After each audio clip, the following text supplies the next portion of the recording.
My friends, 18 years ago today, we saw the horrific consequences of immorality, evil desire, anger, fury, and malice in one of the darkest days in American history. Those words of warning came from St. Paul, which Sandy Duggan proclaimed so beautifully for us today.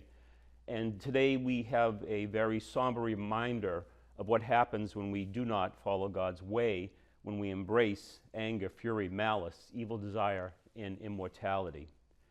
And yet Paul goes on to tell us that Christ is all and Christ is in all. Where was Christ 18 years ago today? Where was he for the 2,977 souls that perished in Washington, D.C., in Pennsylvania, and in New York? He was there with them. He was there with us. Christ is with us in good times and in bad. He's with us in the glorious mysteries of life, and he's with us in the sorrowful mysteries of life.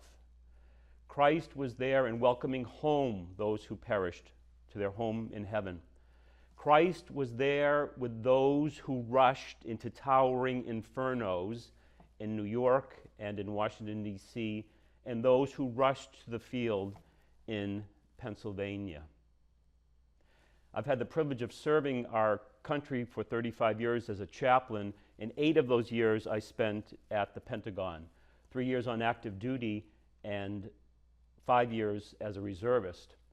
And the Pentagon Chapel is built on the site where the airliner hit on 9/11. There was no dedicated chapel at the Pentagon prior to that.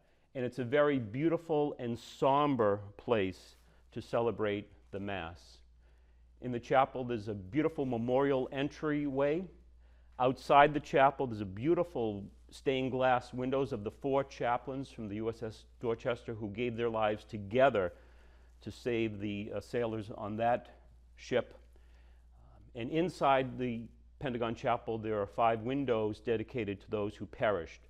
At the Pentagon, there were 184 people who died on the airliner and on the ground from the ages of 3 to 76.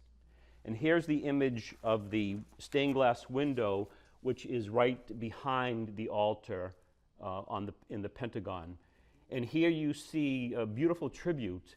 There are 185 red glass pieces around the Pentagon window. And these windows were put together by chaplains and chaplain assistants and by those who were survivors of the attack and friends and families of those who perished. Behind the eagle, there are yellow and green rays representing the dark trials and the bright triumphs of life. The dark trials and the bright triumphs of life. My friends, on this day of great memorial, we remember that Christ himself was put to death because of immorality, evil desire, anger, fury, and malice. So all those who suffered from these sins 18 years ago today are united with Christ in his suffering. My friends, Christ is all and he is in all. He is in the glorious. He is in the sorrowful.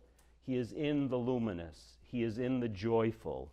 He is in every moment and every fiber of our life. And so it's for us to continue to look to Christ in our dark trials and in our bright triumphs. We have words of encouragement today from our Office of Reading, and they come from St. Bernard.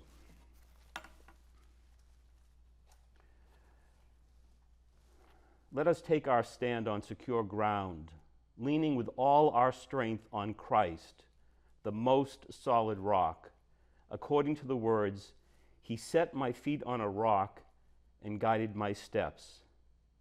Thus, firmly established, let us begin to contemplate, to see what he is saying to us and what reply we ought to make to his charges.